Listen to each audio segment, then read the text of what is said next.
Do you want Ukraine to win this war?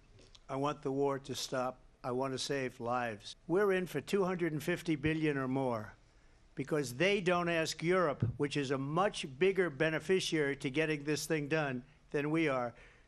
They're in for $150 billion less because Biden and you don't have the courage to ask Europe like I did with NATO. That is a war that's dying to be settled. I will get it settled before I even become president. If I win, when I'm president-elect, and what I'll do is I'll speak to one, I'll speak to the other, I'll get them together. That war would have never happened because Biden had no idea how to talk to him. He had no idea how to stop it. Do you believe it's in the U.S. best interest for Ukraine to win this war, yes or no? I think it's the U.S. best interest to get this war finished and just get it done. All right. Negotiate a deal because we have to stop all of these human lives from being destroyed. I want to take this to Vice President Harris. Well, first of all, it's important to remind the former president you're not running against Joe Biden, you're running against me.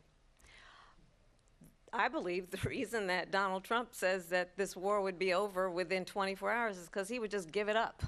Understand why the European allies and our NATO allies are so thankful that you are no longer president and that we understand the importance of the greatest military alliance the world has ever known, which is NATO, and what we have done to preserve the ability of Zelensky and the Ukrainians to fight for their independence.